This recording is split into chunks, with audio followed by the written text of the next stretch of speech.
I'm watching my own death on the news. Not literally, of course. The girl hyperventilating on CNN's Mental Health Crisis Among Teens segment is very much alive, or was 2 years ago. But as I stare at my 19-year-old face from this hospital bed, morphine making everything soft around the edges, I know that girl died the moment Sophia Whitmore hit go live. The video, originally posted to Instagram stories, has been viewed over 50 million times, the anchor says, her voice artificially somber. Behind her, a screenshot shows my 17-year-old self mid-panic attack, face red and streaked with tears, hands clawing at my throat as I gasped for air in front of 300 classmates. The Chiron reads, "Viral panic when mental health becomes content. Too little, too late. I reach for the remote with shaking hands. The cancer has made everything difficult, and turn up the volume. Maybe if I torture myself enough, the irony will kill me faster than the tumors." Maya Chen was a scholarship student at prestigious Whitmore Academy, the reporter continues, and I laugh bitterly. Of course they'd mention the scholarship. Can't have a story about elite school cruelty without emphasizing that the victim didn't belong there in the first place. The incident occurred during a college preparation presentation in December 2022. What started as a panic attack became a viral sensation when student Sophia Whitmore began live streaming. They show Sophia next, her perfectly contoured face bright with excitement as she whispered to her phone, "Oh my God, you guys, Maya Chen is literally having a breakdown right now. This is insane." Behind her, 17-year-old me collapsed against the podium, hyperventilating so badly I couldn't speak. The memory hits me with devastating clarity. Brandon Torres, student body president and my secret crush, leaning over to his friends and stage whispering, "Someone should set this to music, make it a TikTok dance."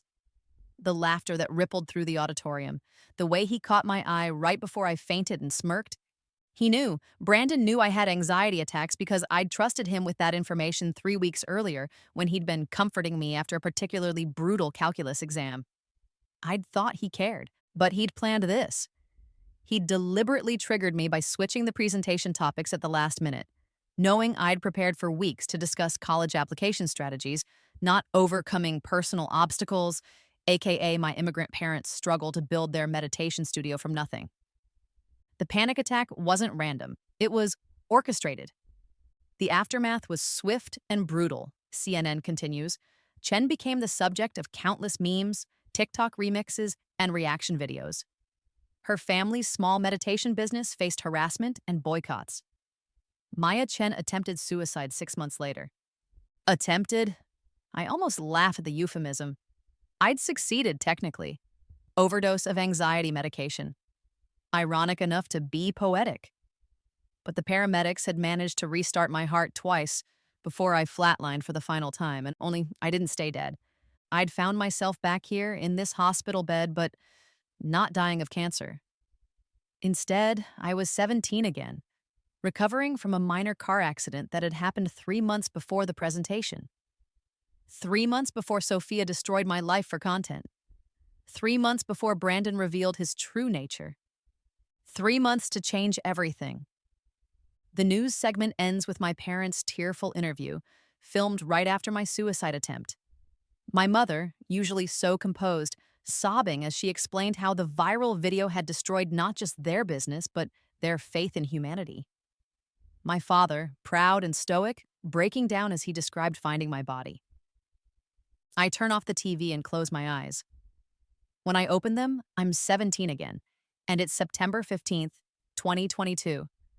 The day I stopped being a victim. The thing about dying and coming back is that you see everything clearly for the first time. All the little cruelties that seemed random suddenly form a pattern. All the coincidences reveal themselves as calculated moves. I sit up in the hospital bed, my 17-year-old body moving without the bone-deep exhaustion of cancer, and inventory what I know now that I didn't know then. Brandon Torres didn't just happen to change the presentation topic. He'd coordinated with Sophia weeks in advance. I know because I'd found their DMs after I died, when my parents hired a lawyer to explore cyberbullying charges. Brandon had texted, "Switch her topic to family stuff. She always gets weird about her parents' business. Trust me." Sophia had replied with laughing emojis. "This is going to be epic content." They'd planned my humiliation like a business strategy. I also know that Sophia's follower count had been dropping steadily before my panic attack. Her lifestyle content was boring compared to other influencers, and her family's old money was rapidly becoming no money. My breakdown gave her exactly what she needed: authentic trauma content that couldn't be faked. She'd gained 200K followers in 24 hours. Brandon's motivations were more complex but equally calculated. He'd been dating Sophia publicly while quietly pursuing several other girls, including me. When I'd started getting attention from Jake Morrison, the quiet tech guy who actually listened when I talked about my anxiety, Brandon couldn't stand the competition. Destroying me eliminated a rival for Jake's attention while proving he could manipulate anyone he wanted. He'd literally told his friends at a party, "Watch me break Maya Chen just because I can." The worst part? The adults who could have stopped it chose not to. Principal Richardson had received complaints about Sophia's live streaming, but ignored them because her father was a major donor. Dr. Martinez, my chemistry teacher, had seen me having anxiety attacks in class, but never reported it because she didn't want to make waves. Everyone failed me because protecting me was less convenient than protecting themselves. But now I'm back, and I know everything they don't think I know. I reach for my phone, the same rose gold iPhone that I'd clutched during my final moments, scrolling through hate comments until the pills kicked in. Now it feels like a weapon. The door opens and my parents rush in, exactly like they did before. My mother's face is tight with worry, my father carrying flowers from their studio's garden. They'd closed the business early to be here, just like last time. "Maya, sweetheart, how are you feeling?" Mom sits on the edge of the bed, her hands cool against my forehead. "Different," I tell her honestly. "Really different." She exchanges a look with my father. "The doctor said you might be shaken up from the accident. It's normal to feel disoriented." If only they knew. "Mom, Dad, I want to ask you something, and I need you to trust me." I sit up straighter, meeting both their eyes. "Can you teach me everything about the meditation business?" "Not just the basics, everything. Marketing, client psychology, social media strategy, all of it." They blink in surprise. Before the accident, before my death, I'd been focused entirely on getting into an Ivy League school to prove I belonged at Whitmore Academy. I'd dismissed their business as small and not academic enough. "Of course, honey, but why the sudden interest?" Dad asks gently. "Because I'm going to need it," I say, "and I'm going to make you proud." For the first time in 2 timelines, I mean it. Returning to Whitmore Academy feels like walking onto a stage where I already know how the play ends. Badly for everyone who thinks they're the hero of this story.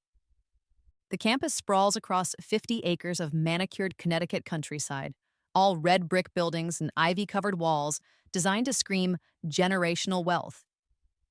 It's the kind of place where kids casually mention their parents' senators and CEOs like other people talk about the weather.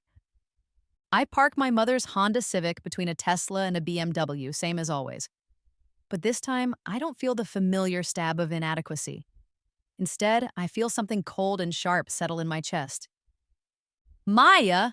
Sophia's voice rings across the parking lot, artificially bright. She bounces over in her designer workout clothes, phone already in hand.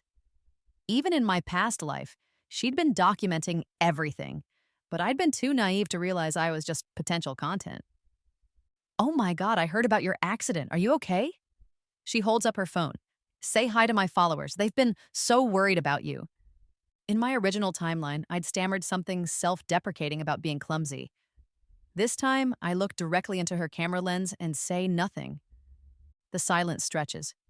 Sophia's smile becomes strained. She lowers the phone slightly. "Maya, are you—" "I'm fine." My voice is flat, emotionless. "Thanks for asking." I walk away without another word, leaving her standing there with her phone still recording dead air. The hallways of Whitmore Academy are exactly as I remembered. Polished marble floors, oil paintings of long-dead benefactors, and trophy cases filled with evidence of student achievements. But now I see it differently. This isn't a temple of learning. It's a hunting ground where privilege determines who's predator and who's prey. Maya, Brandon Torres materializes beside my locker, flash bright smile in place. He's still beautiful in that all-American way that made me stupid. 6'2", sandy hair, green eyes that seem to sparkle with perpetual amusement. Star quarterback, student body president, early admission to Yale. Also, as I now know, a sociopathic manipulator who destroyed my life for sport. Hey, I heard you were in an accident. You okay? He leans against the locker next to mine, close enough that I can smell his expensive cologne. You seem different. I am different. I spin my combination lock without looking at him. Different how? There's something sharp in his voice now, though his smile never falters. I turn to face him fully, studying his features like I'm memorizing them. In my past life, I'd thought his attention meant I was special. Now, I recognize it for what it was. A predator evaluating prey. You'll find out, I tell him. His smile flickers for just a moment, the first crack in his perfect facade.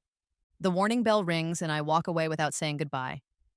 Behind me, I hear him call my name, but I don't turn around.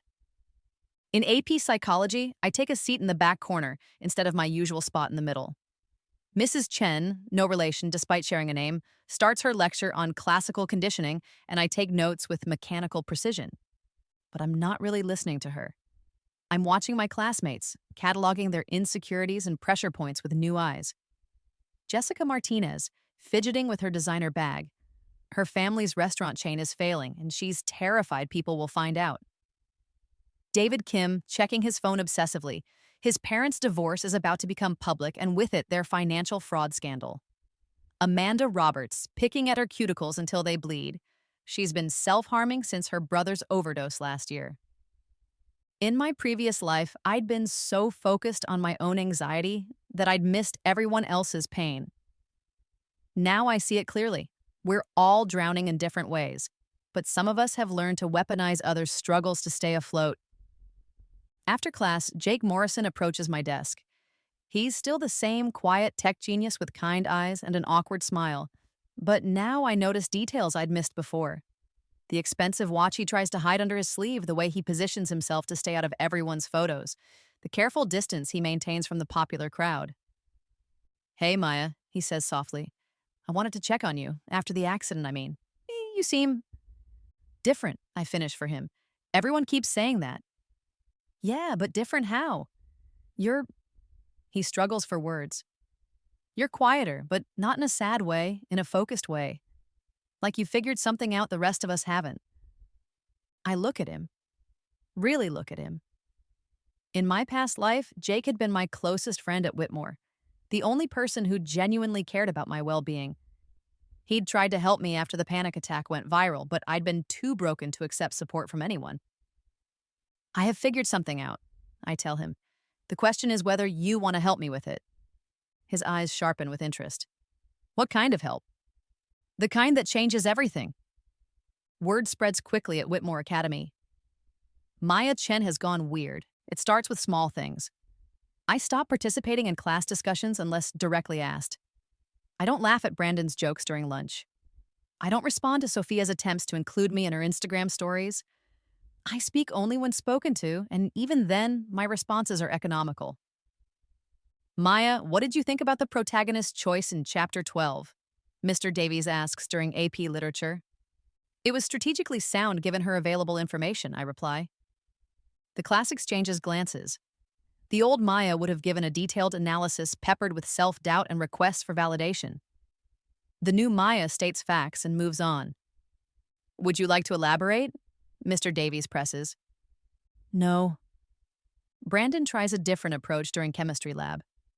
We're still assigned as partners, but now our dynamic has completely shifted. He keeps glancing at me as we work, clearly unsettled by my transformation. So I was thinking, he says, adding hydrochloric acid to our solution with practiced ease. Maybe we could study together for the midterm, like just the two of us. In my previous timeline, this invitation had made me giddy with excitement. I'd thought it meant he was interested in me romantically. Now I know it was reconnaissance, an opportunity to gather information about my vulnerabilities while maintaining plausible deniability about his intentions. I study alone now, I tell him. Come on, Maya, we're friends, right? His voice carries that persuasive charm that used to make me question my own judgment. I'm just trying to help. I look at him steadily until his smile becomes forced. Are we friends, Brandon? Of course we are. Why would you even ask that? Just checking. I return to our experiment, ignoring his obvious confusion. At lunch, I sit with Jake instead of hovering awkwardly near the popular table like before. We eat in comfortable silence while he works on his laptop and I read a book about social media psychology that I'd ordered online. What you're reading? Jake asks eventually. Research. For what? A project I'm working on. He grins. You're being very mysterious lately. Mysterious is better than naive. Were you naive before? I look up from my book. Catastrophically. Sophia approaches our table, phone already recording. She's figured out that my sudden personality change might be content-worthy, but she can't get me to cooperate. Maya, there you are. She slides into the seat across from me, angling her phone to capture both our faces. So, I was thinking we should do a collaboration. Like, you could talk about mental health awareness and I could share it with my followers. It would be so authentic and meaningful. The irony is staggering. Sophia wants to monetize my mental health struggles while simultaneously planning to exploit them for viral content. But she doesn't know that I know her game plan. No, I say without looking up from my book. No, but Maya, this could really help people, and it would be great exposure for you too. I said no. She keeps her influencer smile in place, but I can see the irritation flickering in her eyes. Are you sure? I have over 30,000 followers now, and I'm sure. The rejection clearly stings, but she can't show it on camera. Okay, well, if you change your mind. She trails off, waiting for me to give her something she can use. I don't. Finally, she stops recording and leans forward. What is your deal lately, Maya? You're being really weird and antisocial. I'm being selective. Selective about what? About who deserves my energy. Jake chokes on his sandwich, trying not to laugh. Sophia's perfectly applied makeup can't hide the flash of anger that crosses her face. Wow, okay. I was trying to be nice, but if you want to be a bitch about it... Sophia. My voice cuts through her building tantrum like ice. Walk away. There's something in my tone that makes her actually step back. For just a moment, she looks uncertain, maybe even afraid. Then her influencer mask snaps back into place. Whatever, your loss. She stalks away, but I notice she doesn't restart her live stream. Jake stares at me with newfound respect. That was amazing. I've never seen anyone shut her down like that. She's used to people being desperate for her attention, I explain. When you remove that desperation, she has no power. Is that what you're doing? Removing desperation? Among other things. That afternoon, I meet with Dr. Elena Vasquez, the school counselor. She's a woman in her mid-30s with kind eyes and the sort of calm presence that makes you want to trust her. In my previous timeline, I'd never thought to seek her help until after the panic attack incident, when it was too late to matter. Maya, several of your teachers have mentioned that you seem different since your accident, she says gently. Not in a bad way necessarily, but they're concerned about such a dramatic personality change. I'm not different, I tell her. I'm just done pretending. Pretending to be what? Pretending to be smaller than I am so other people feel comfortable. Dr. Vasquez leans back in her chair, studying me with professional interest. That's a very mature insight. What made you realize you were doing that? Near-death experience, I say, which is technically true. It clarifies priorities. And what are your priorities now? Helping people who deserve help, protecting people who can't protect themselves, and making sure that people who hurt others face consequences. She nods thoughtfully. Those are admirable goals. How do you plan to achieve them? For the first time in days, I smile, very carefully. I spend the next 2 weeks conducting the most thorough social reconnaissance of my life. Every conversation, every interaction, every casual observation gets cataloged and analyzed.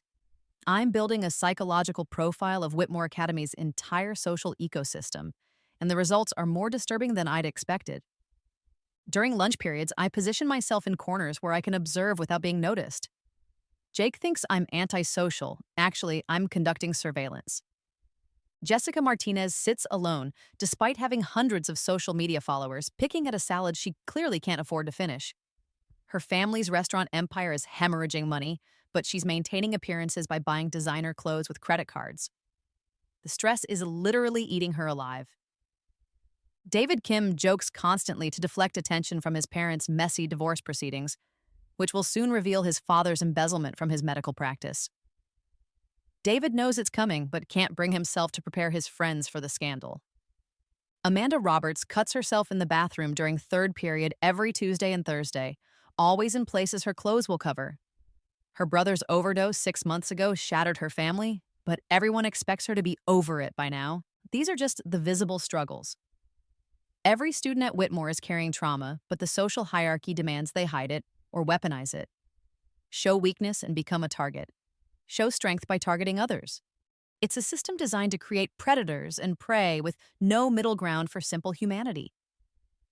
I document everything in a notebook that never leaves my sight. Names, patterns, triggers, support systems, vulnerabilities. By the end of week 2, I have enough psychological intelligence to destroy or save nearly everyone in my class, but I'm most interested in my primary targets. Brandon Torres is easier to read than he thinks. His confidence masks a desperate need for control that stems from his father's political career. Congressman Torres built his reputation on family values, but Brandon knows about the affairs, the gambling debts, the prescription drug addiction. Brandon's perfect image is his only currency in a family where love is conditional on public approval. His steroid use started junior year when he lost his starting quarterback position for 3 games. The rage episodes happen every 2 weeks, always after losses or public criticism. He channels that anger into psychological warfare against classmates because physical violence would threaten his image. Most importantly, Brandon's relationship with Sophia is entirely transactional. She provides social media validation and arm candy for campaign events.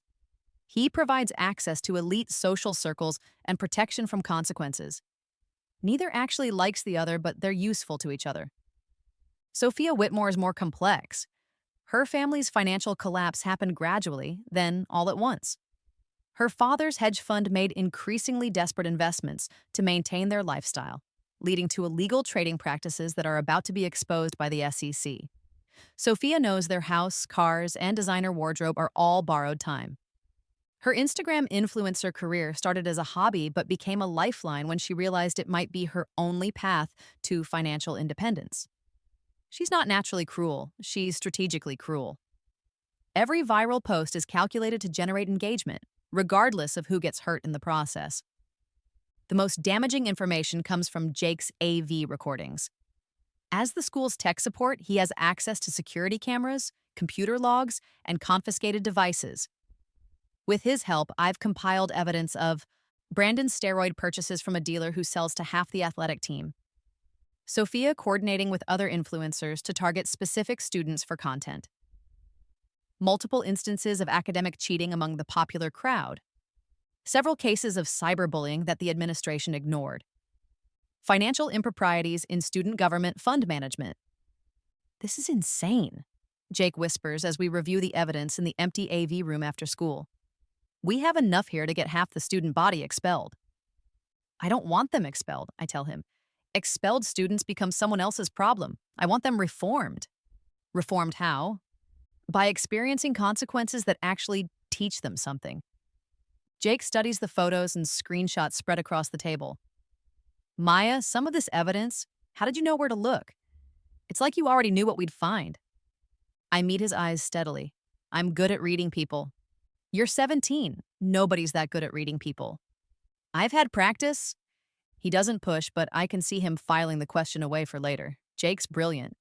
And he's starting to suspect that my transformation goes deeper than a simple personality change. I'll need to be more careful around him. That evening, I help my parents close the meditation studio.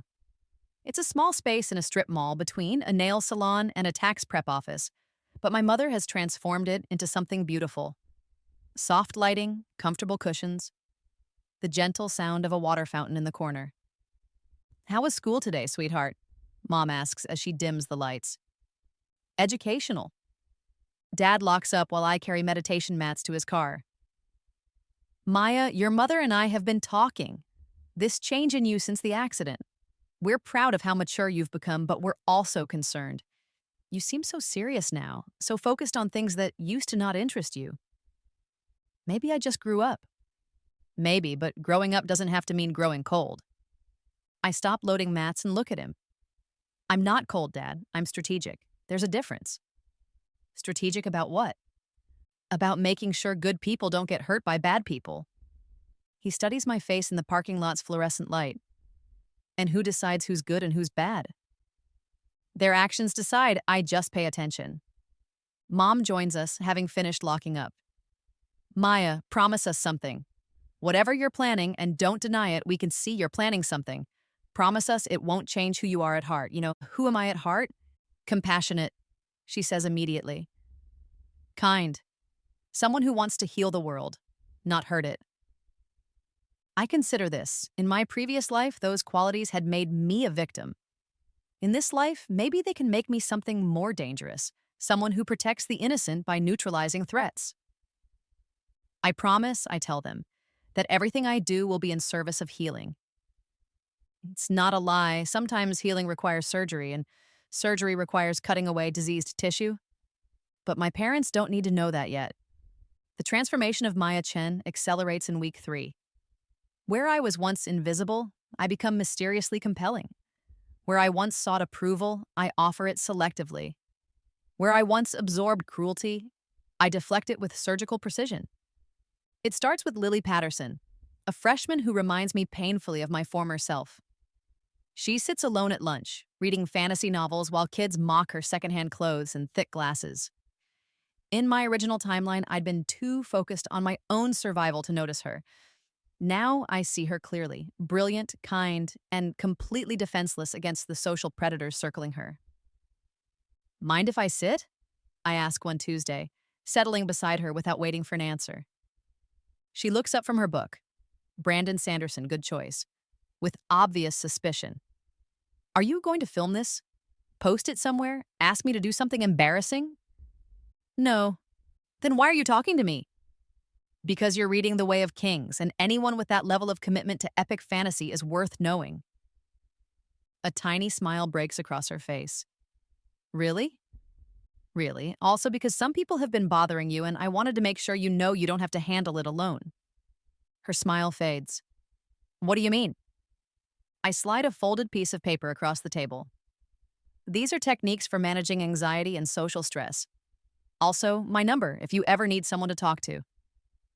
She unfolds the paper, scanning my mother's breathing exercises and grounding techniques. Why would you help me? Because everyone deserves at least one person in their corner. For the next 3 days, I make a point of acknowledging Lily in the halls, sitting near her at lunch, and casually including her in conversations. Nothing dramatic or attention-seeking, just consistent, visible support, and the bullying stops immediately. Predators prefer isolated prey. Jake watches this intervention with growing fascination. You're collecting people, he observes one afternoon as we work on what I've started calling the project. I'm building a network, I correct him. There's a difference. What kind of network? The kind that protects itself. By week 4, my network includes 12 students from different social circles. The scholarship kids, the quiet achievers, the artists, the outsiders who typically get overlooked or targeted. I don't recruit them directly, I just make myself available when they need support, and gradually they start supporting each other. It's during this process that I approach Dr. Vasquez with my real proposal.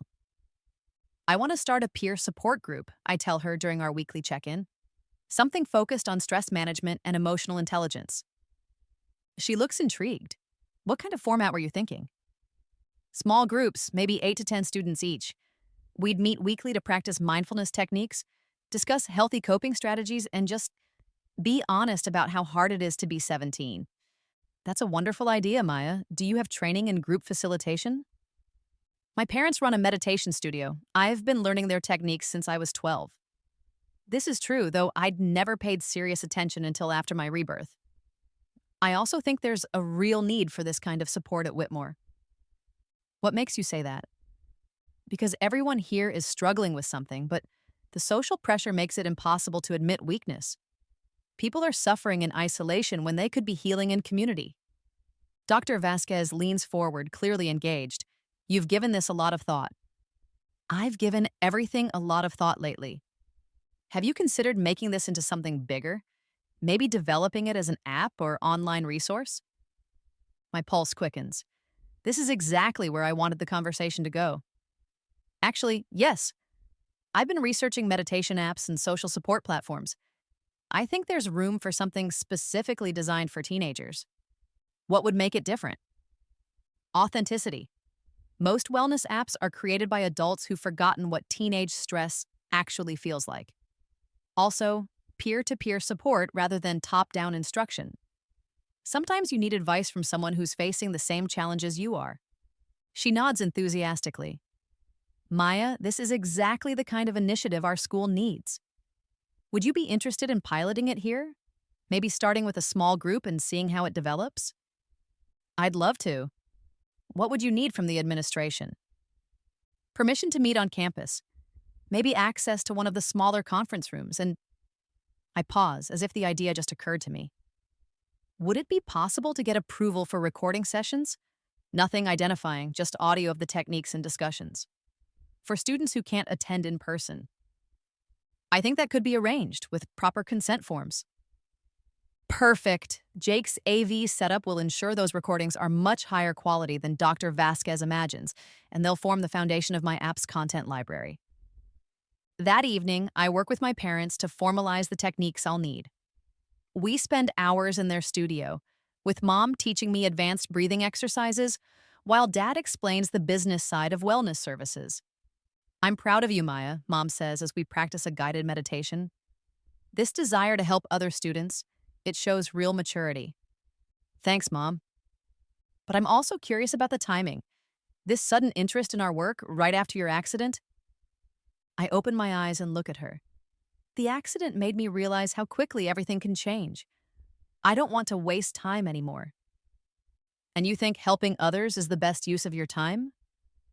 I think protecting others is the most important use of anyone's time. Dad stops adjusting the sound system and turns to study me. Protecting them from what? From people who see kindness as weakness and vulnerability as entertainment. My parents exchange one of their wordless conversations, the kind that comes from 20 years of marriage.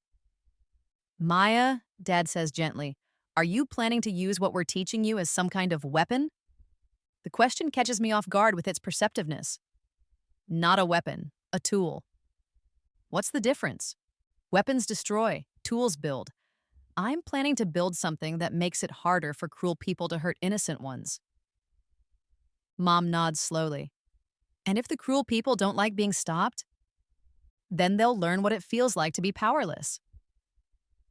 For a moment, the only sound in the studio is the gentle bubbling of the water fountain. We'll help you, Dad says finally. But Maya, promise us you'll remember that the goal is healing, not revenge. I promise. It's not technically a lie. What I'm planning will heal the wounded and protect the vulnerable. The fact that it will also destroy my enemies is just a beneficial side effect. The first meeting of what I call silent strength happens on a Thursday afternoon in mid-October. I've carefully selected 8 students for the pilot program: Lily Patterson, Jake Morrison, and 6 others who represent different facets of Whitmore's hidden suffering. There's Marcus Williams, a senior whose parents' divorce is draining the family finances. Sarah Kim, whose perfectionism has led to panic attacks she hides from her tiger parents. Alex Rodriguez, who came out as non-binary last year and faces daily microaggressions. Emma Thompson, whose eating disorder stems from her mother's obsession with social media image. Tyler Chen, no relation, whose ADHD makes him feel constantly behind despite his intelligence.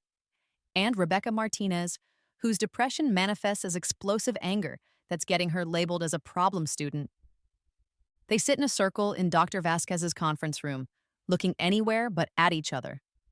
The vulnerability in this room is palpable, and I can see why people like Brandon and Sophia target it so aggressively. It's easier to exploit pain than to heal it. I want to start with something simple, I tell them, keeping my voice calm and non-threatening.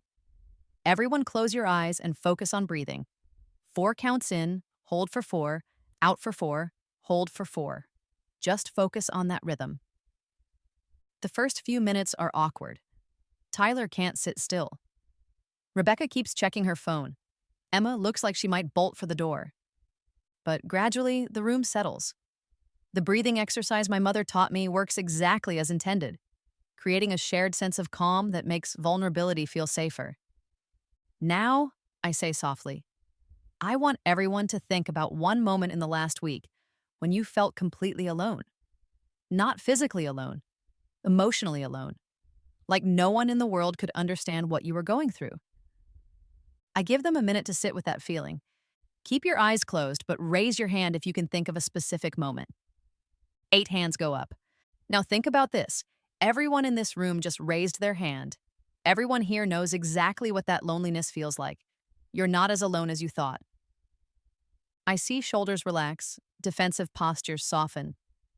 When you're ready, open your eyes. They do, and for the first time, they're actually looking at each other instead of away.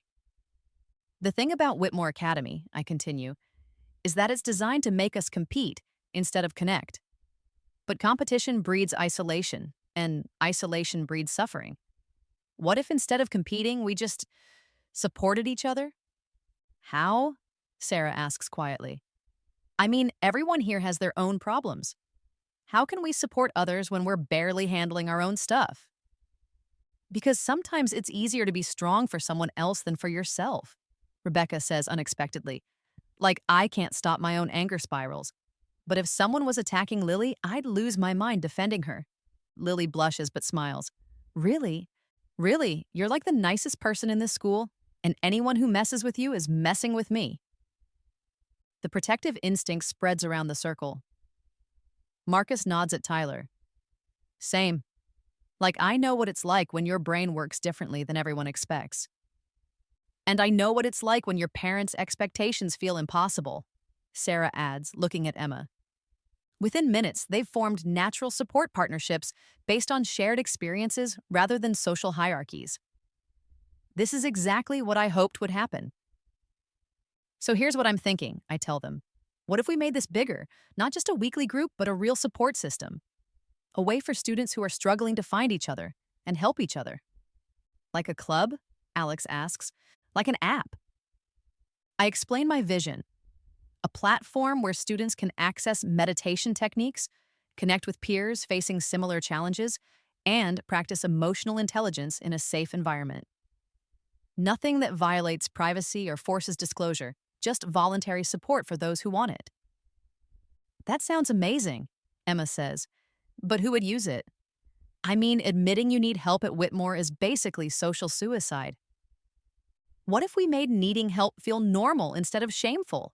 I counter. What if vulnerability became strength instead of weakness? Jake leans forward, his tech genius brain clearly spinning. Maya, are you thinking of actually building this, like a real app? I'm thinking of building a movement. The app is just the tool. Over the next hour, we brainstorm features and functions. The group's energy transforms from tentative hope to genuine excitement as they realize they could create something that helps not just them, but students everywhere facing similar struggles. We could have anonymous mood check-ins, Tyler suggests, like just letting people know they're not alone in having bad days. Guided meditations specifically for test anxiety, Sarah adds. God knows we all need those. And maybe a way to request support without having to explain everything, Rebecca says thoughtfully. Sometimes you just need someone to sit with you, you know? I take notes on everything, but I'm really watching their faces. The isolation is lifting. The shame is dissolving. They're starting to see their struggles as shared human experiences rather than personal failures. This is how real change happens. Not through force or manipulation, but through connection and empowerment. After the session ends and everyone leaves, Jake hangs back. Maya, that was incredible. I've never seen anything like what just happened in there. What do you mean? The way you created safety for everyone. The way you got them to see their own strength by helping them see each other's worth. That's not normal 17-year-old behavior. I start packing up my notes. Maybe 17-year-olds are more capable than people think. Maybe. Or maybe you've been through something that changed how you see the world. I look at him directly. Everyone's been through something, Jake. The question is whether we let it break us or teach us. What taught you? For a moment, I considered telling him the truth. Jake is brilliant and kind, and he might actually believe me. But even if he did, the knowledge would burden him without helping anyone. Loss, I say instead, which is true enough. I lost something important, and it made me realize what really matters. He nods, accepting the partial explanation. Well, whatever happened, I'm glad it led you here. This thing you're building, it's going to help a lot of people. I hope so. As we walk out together, I mentally check off another phase of my plan. The support network is established. The app concept has buy-in from my core group. Dr. Vasquez is enthusiastically supportive, and I have recorded material for the meditation content. Most importantly, I'm building genuine relationships based on mutual aid and authentic connection. When Brandon and Sophia make their move, I won't be facing them as an isolated victim. I'll be facing them as the center of a community that protects its own. But first, I need to make sure they make their move exactly when and how I want them to. December 15th arrives gray and cold, exactly as I remember. The auditorium fills with 300 students, parents, and faculty members for the annual college preparation presentations. In my original timeline, this day destroyed my life. In this timeline, it's going to launch my revolution.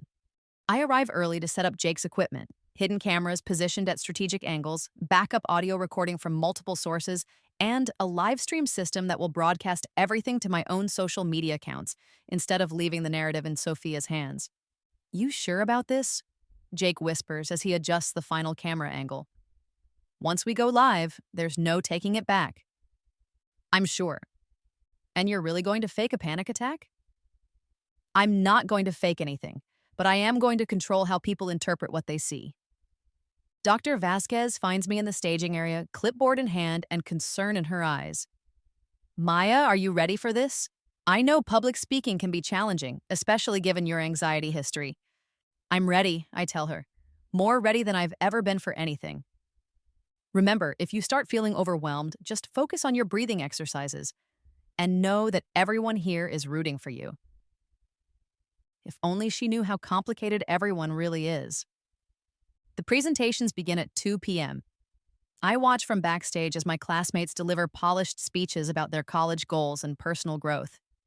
Brandon goes third, charming the audience with stories about leadership and service that carefully omit his steroid use and psychological cruelty.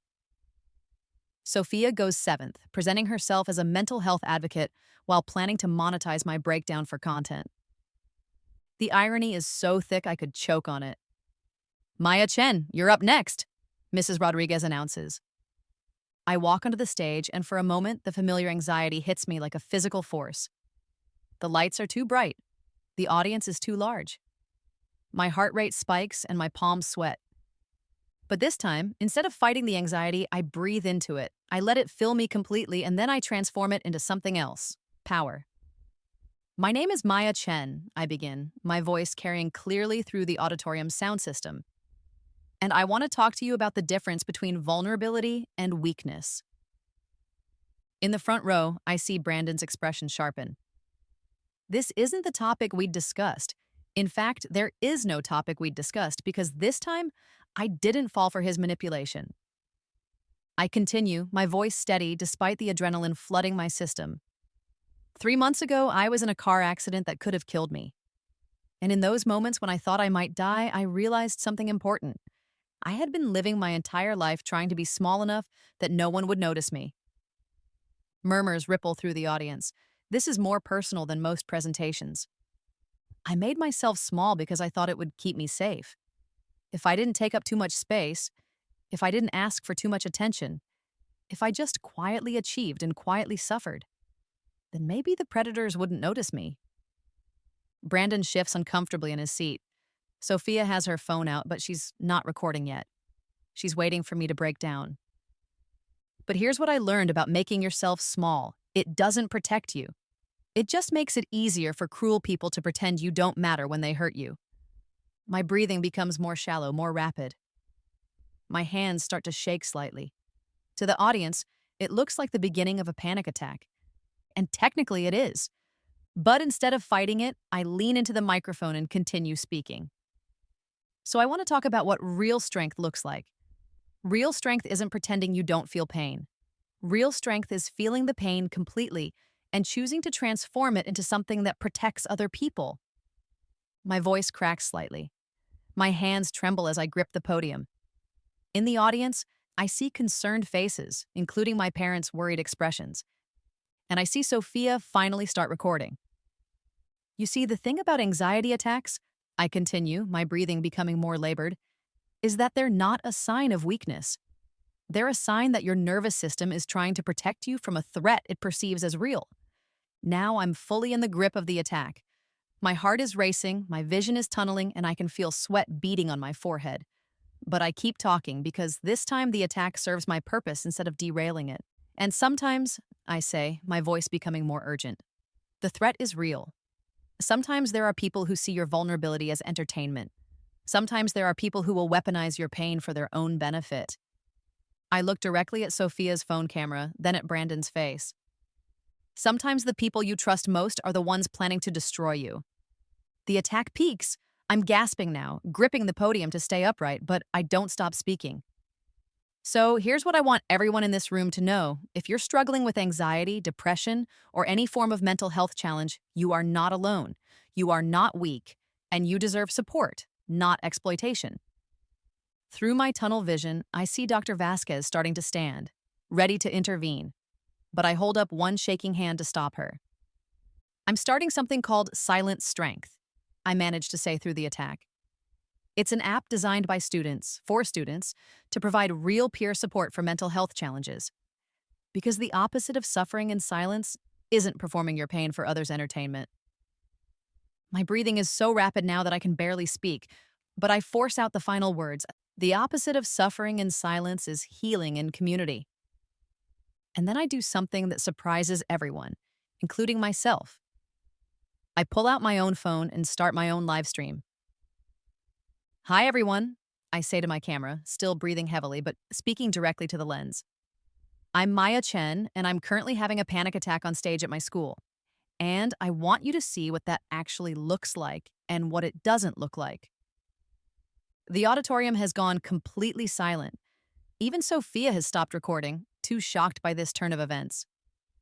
This, I say, gesturing to my shaking hands and rapid breathing, is not weakness. This is my nervous system responding to stress. And instead of hiding it or being ashamed of it, I'm going to use it to help other people who go through the same thing. I turn my phone so the camera captures both me and the audience. You see, there are people who think mental health struggles are content to be consumed. There are people who see someone in distress and think, how can I profit from this? Now I turn the phone toward Sophia, who's still holding her own device but has clearly stopped recording. But there are also people who see someone struggling and think, how can I help? And those are the people I'm building silent strength for. My breathing starts to slow as the attack begins to subside. This is the part Sophia was waiting for in my original timeline. The moment when I would collapse completely and provide her with the perfect victim footage. And instead, I steady myself and speak directly to my live stream audience. If you're watching this and you struggle with anxiety, I want you to know 3 things. First, your feelings are valid. Second, you deserve support, not judgment. Third, there are people who will try to use your vulnerability against you, and you have the right to protect yourself from them. I end the live stream and pocket my phone. The auditorium is still dead silent. Thank you for your attention, I say into the microphone, my voice now steady. I hope my presentation was educational.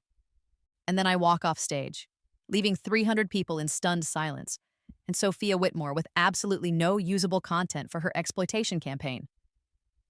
But I'm not done yet. The aftermath of my presentation is swift and exactly what I expected. Within an hour, my live stream has been shared across multiple platforms, but not in the way Sophia had planned. Instead of being mocked as a victim, I'm being praised for my courage in addressing mental health stigma head-on. The comments pour in. This girl just turned her panic attack into activism. Iconic. Finally, someone calling out people who exploit mental health for views. Where can I download Silent Strength? I need this in my life. That last comment appears hundreds of times within the first few hours. I'm in Dr. Vasquez's office, officially recovering from the presentation, when Jake bursts in with his laptop. Maya, you need to see this, he says, practically vibrating with excitement. Your live stream has been viewed 50,000 times and it's still climbing. But more importantly, look at this. He shows me a screen where he's been monitoring social media responses in real time. The hashtag #SilentStrength is trending. Students from schools across the country are sharing their own mental health stories and asking where they can access the app. This is incredible, Dr. Vasquez says, reading over Jake's shoulder. Maya, you've sparked a genuine conversation about teen mental health support. That was the goal, I tell her, but now I need to deliver on the promise. What do you mean? I look at both of them. I mean, we need to launch Silent Strength tonight. Jake stares at me. Tonight? Maya, we haven't finished beta testing. We haven't set up payment processing or user agreements, or we don't need payment processing because it's going to be free. We don't need complex user agreements because we're not collecting personal data. And we don't need more beta testing because our beta testers have been perfecting the content for months. It's true. Since October, my Silent Strength support group has been recording guided meditations, peer support conversations, and coping strategy discussions. We have dozens of hours of authentic, peer-created content ready to launch. Maya, Dr. Vasquez says gently, this is a wonderful impulse, but launching an app requires significant resources and planning. Not if we keep it simple. I pull out my own laptop and show them the prototype Jake and I have been developing. It's basically a streaming platform with meditation content and anonymous peer support forums. No social media integration, no data mining, no advertising, just students helping students. Jake examines the interface, his developer brain analyzing the architecture. This could actually work, he says slowly. It's elegant in its simplicity. But Maya, hosting costs alone? My parents are covering initial costs. They're treating it as an expansion of their meditation business. This is true. After seeing my live stream, my parents had called me immediately, offering not just financial support, but their entire business network of meditation instructors and mental health professionals. We're proud of you, sweetheart, my mother had said through tears. This is exactly the kind of healing work the world needs. Now, sitting in Dr. Vasquez's office, I make the decision that will change everything. Jake, how long would it take you to make the app live? He checks his watch. If we simplify the user interface and bypass some of the security features I'd normally include, maybe 6 hours? Do it. Maya, are you sure about this? Once it's live, there's no taking it back. I've never been more sure of anything. Dr. Vasquez watches this exchange with growing amazement. Students, I have to say, this is the most impressive initiative I've seen in 20 years of education. Maya, your presentation this afternoon, the way you transformed a vulnerable moment into advocacy, it shows a level of emotional intelligence that's truly remarkable. If only she knew how much practice I'd had. By 8 p.m., Silent Strength is live on both iOS and Android app stores. Jake and I work frantically to handle the immediate influx of downloads, while my Silent Strength support group helps moderate the peer forums that spring up instantly. The response is overwhelming. Within 4 hours, we have 10,000 downloads. By midnight, 25,000. The peer support forums fill with students sharing their struggles and offering each other genuine encouragement. But the real validation comes from the meditation content.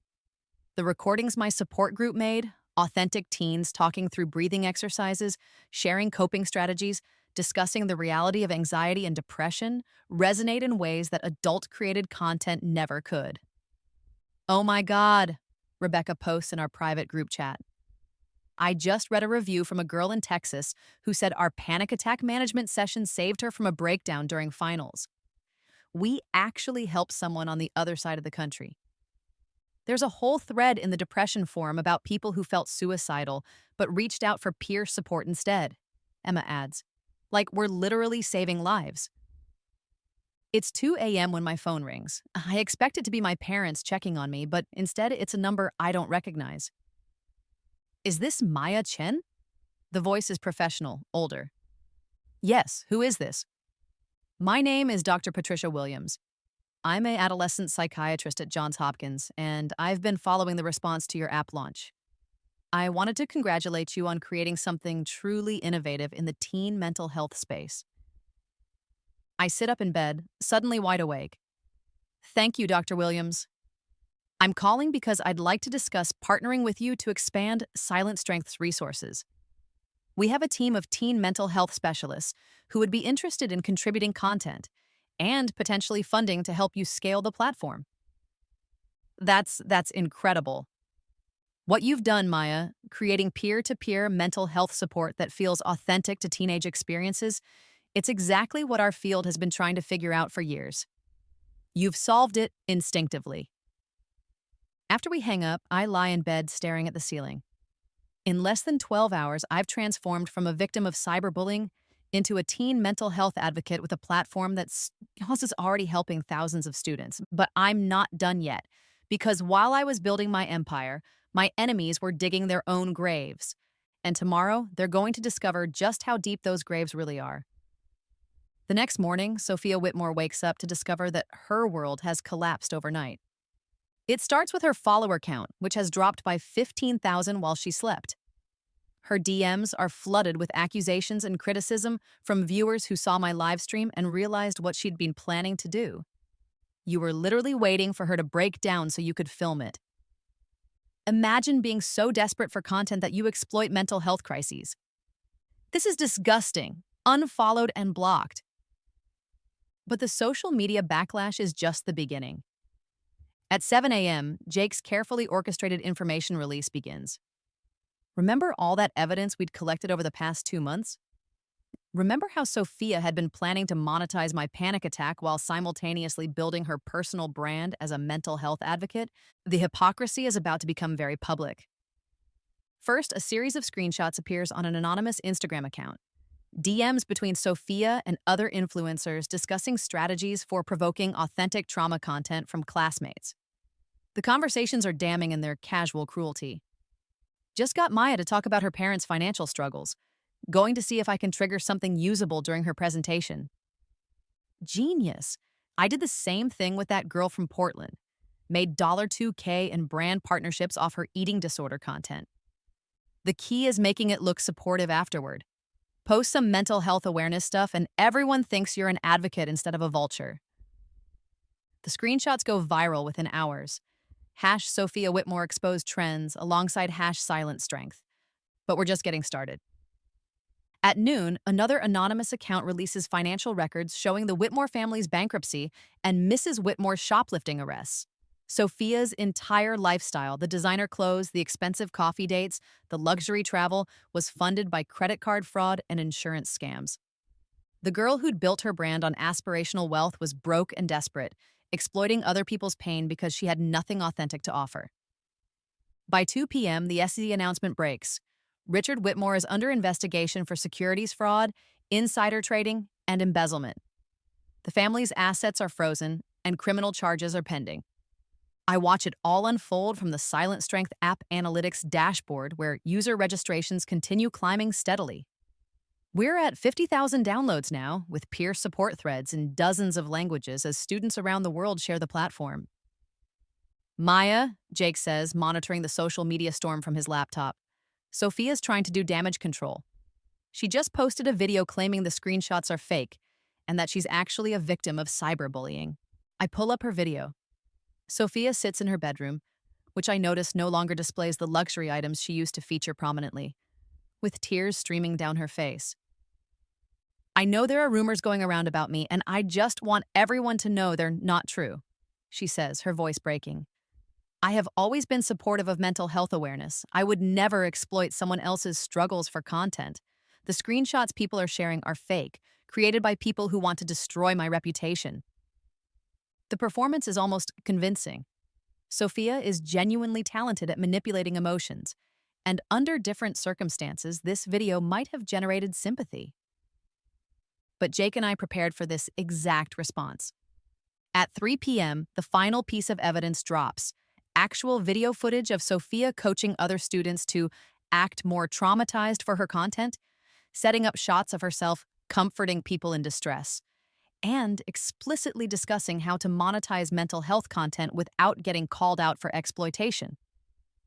The footage comes from her own phone, recovered from the school's confiscated items database. Apparently, Sophia had been so confident in her methods that she'd recorded herself explaining them. Her denial video becomes a meme within hours. Comments flood in from students at other schools sharing their own experiences of being exploited by influencers who claim to be helping them. She did the same thing to me last year, convinced me to talk about my depression on camera, and then used it for a sponsored post about therapy apps. This is literally what she did to my friend. Made her trauma into content and then blocked her when she asked for the video to be taken down. The worst part is how she made us feel grateful for the support while she was literally profiting from our pain. By evening, Sophia's follower count has dropped to under 10,000, mostly bots and inactive accounts. Her brand partnerships have been terminated. Several of her previous mental health advocacy posts have been reported and removed for violating platform policies about exploitative content. But the real consequence comes at 6 p.m., when Principal Richardson calls an emergency meeting with Sophia's parents. Dr. Vasquez fills me in the next morning. The school board reviewed all the evidence of Sophia's behavior toward other students. Creating content that exploits classmates' mental health struggles violates our cyberbullying policies, our social media guidelines, and our basic standards of human decency. What's going to happen to her? She's been suspended pending a full investigation. Given the extent of the evidence and the fact that her actions caused documented harm to multiple students, expulsion is likely. And her family? From what I understand, they're facing serious legal and financial consequences. The SEC investigation is just the beginning.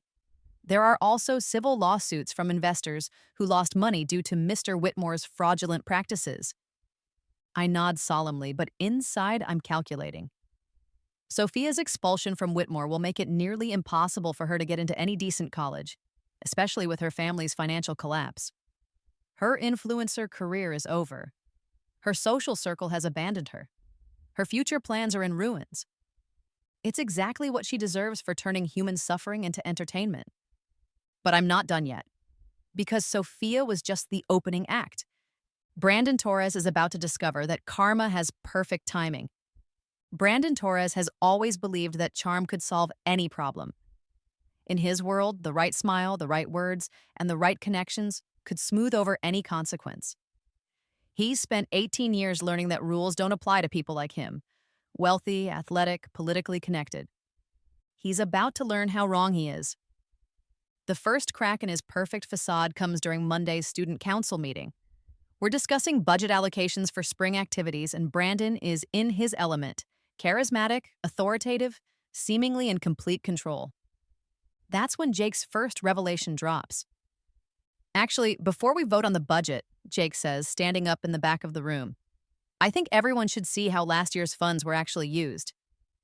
He projects financial records onto the meeting room screen.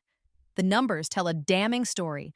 Thousands of dollars in student activity funds diverted to personal expenses, vendor contracts awarded to companies owned by Brandon's family friends, and receipts for purchases that have nothing to do with student activities. This shows systematic embezzlement, Jake continues, his voice steady despite Brandon's increasingly frantic expressions. Student government funds have been treated as a personal slush fund. Brandon tries to maintain his composure. Jake, I don't know where you got those documents, but there's obviously been some kind of mistake. The mistake was thinking no one would notice, I interrupt, standing up from my seat in the front row. Or maybe the mistake was assuming that charm could cover up theft indefinitely. The room erupts in whispers. Brandon's face flushes red, but he forces his politician smile back into place. Maya, I understand you're upset about some things, but making false accusations. Nothing false about bank records, Jake says, advancing to the front of the room with a stack of papers. Every transaction, every fraudulent expense, every kickback, it's all documented. This is where Brandon makes his fatal mistake. Instead of trying to de-escalate or find a graceful exit, his true nature finally surfaces. The mask slips, and the entitled rage underneath comes pouring out. You know what? He snaps, his voice rising. I'm sick of this bullshit. You want to attack me? Fine. But let's talk about reality here. You, he points at Jake. You're a nobody who runs AV equipment and thinks that makes you important. And you, he turns to me. You're a scholarship kid who's been pathetic and desperate for attention since day one. The room goes silent. This is not the Brandon Torres everyone thinks they know, but he's not done. You want to know the truth? Yeah, I use student government funds for personal expenses. So what? My family donates 10 times that amount to this school every year. You want to know another truth? That panic attack presentation you did? I knew exactly how to trigger you because you're weak and predictable, and watching you fall apart was the most entertaining thing that happened all semester. Someone gasps. I think it's Dr. Vasquez, who's been recording the meeting for school board minutes. Brandon is fully unhinged now, 18 years of suppressed cruelty pouring out unchecked. All of you pathetic losers sitting here pretending to be outraged. You wish you had what I have. You wish you could do what I do. But you can't because you don't matter. Your parents don't matter. Your little feelings don't matter. I'm going to Yale, I'm going to be successful, and in 10 years, none of you will even remember each other's names. The silence that follows is deafening. Then Jake presses play on his laptop and Brandon's voice fills the room again. But this time, it's a recording from 3 weeks ago, captured during a conversation he thought was private. Watch me break Maya Chen just because I can. She trusts me, right? Told me all about her anxiety problems. I'm going to switch her presentation topic last minute, trigger a panic attack, and let Sophia film the whole thing. It'll be hilarious. The color drains from Brandon's face as he realizes what's happening. You can't just record people without. But Jake keeps playing recordings. Brandon bragging about steroid use. Brandon discussing how to manipulate younger students for sexual favors. Brandon laughing about driving a sophomore to a suicide attempt because he was annoying. Each recording is more damaging than the last, and each one is Brandon speaking in his own words about his own actions. By the time the playback ends, Brandon is shaking with rage and terror. This is illegal, he sputters. You can't use illegally obtained recordings, Actually, Dr. Vasquez says quietly, Connecticut is a one-party consent state. These recordings are perfectly legal. And as a school employee, I'm legally required to report evidence of student endangerment, substance abuse, and sexual misconduct. Brandon looks around the room desperately, searching for allies or escape routes. But everyone is staring at him with expressions ranging from disgust to horror. This is the moment when his world truly collapses. You don't understand, he says, his voice cracking. My father, his campaign, this will destroy everything. That's the point, I tell him calmly. Within hours, the recordings are in the hands of school administrators, local police, and, unfortunately for Congressman Torres, several journalists who cover political corruption. Brandon's steroid use leads to immediate suspension from the football team and forfeiture of his athletic scholarships. His academic record is reviewed, and several instances of plagiarism are discovered, leading to grade changes that drop his GPA below Yale's admission standards. But the real damage comes from the sexual misconduct allegations. 3 younger students come forward with detailed accounts of Brandon using his position and influence to coerce them into sexual situations. The school launches a formal investigation, and criminal charges are filed. Congressman Torres tries to control the narrative, but the evidence is overwhelming, and the political implications are devastating. His family values platform collapses when faced with proof that his son is a predator who explicitly targeted vulnerable students. The final blow comes when medical records are leaked showing Brandon's steroid use and the associated psychological side effects, including violent rage episodes that coincide exactly with several assault complaints that had been mysteriously dismissed. By the end of the week, Brandon Torres is facing criminal charges, has lost all his college opportunities, and watches his father's political career implode on national television. But unlike Sophia's downfall, which was primarily about social consequences, Brandon's destruction is comprehensive and permanent. The boy who thought charm could solve any problem discovers that some problems are too big for charm to fix, and some people are too smart to be charmed in the first place. 3 months later, Silent Strength has transformed from a desperate app launch to a genuine movement. The statistics are staggering. 500,000 downloads across 40 countries, peer support networks in over 200 schools, and partnerships with mental health organizations from Johns Hopkins to the American Psychological Association.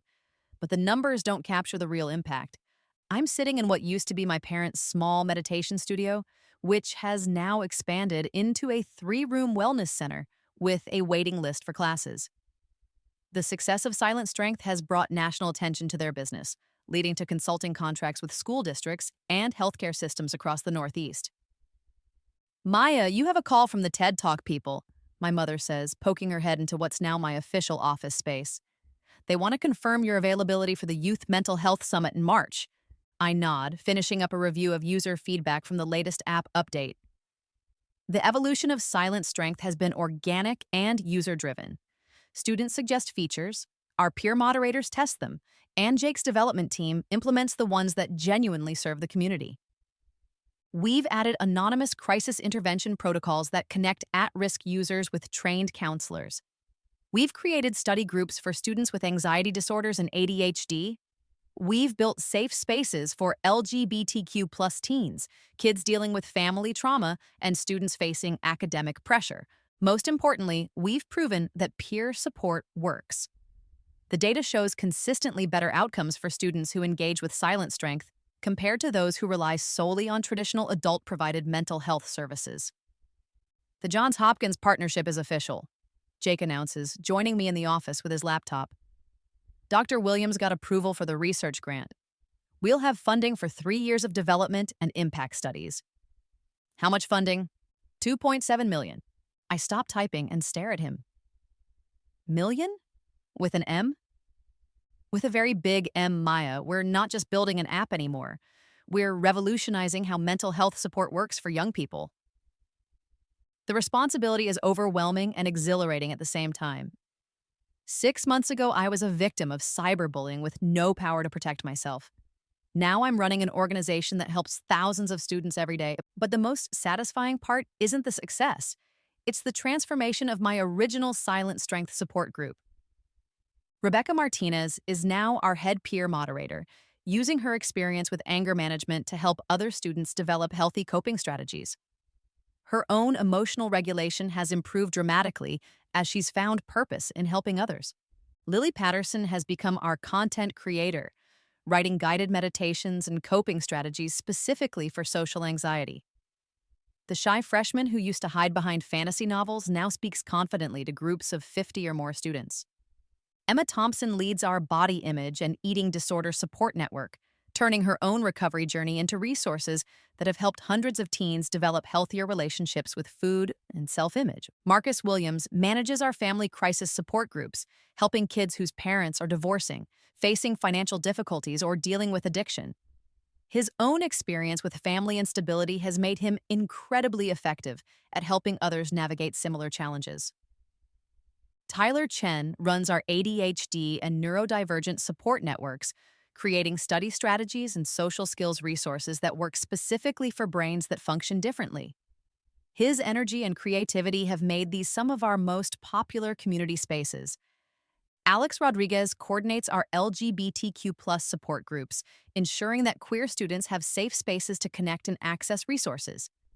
They've also helped us develop inclusive language policies that make Silent Strength welcoming for students of all identities. Sarah Kim has become our academic pressure specialist, helping perfectionistic students develop healthier relationships with achievement and failure. Her own recovery from panic attacks has inspired hundreds of students to seek help instead of suffering in silence. Even Jake has transformed from a quiet tech genius into a confident leader who speaks regularly at education technology conferences about the ethics of teen-focused platforms. Together, we've built something that extends far beyond revenge against two bullies. We've created a sustainable system for protecting vulnerable students and empowering them to protect each other. The financial success has been surprising but welcome. Silent Strength operates on a freemium model. Basic features are always free, but schools and healthcare organizations pay for enhanced administrative features and professional consultation. The revenue has allowed us to hire actual employees, including several licensed therapists who supervise our peer support networks.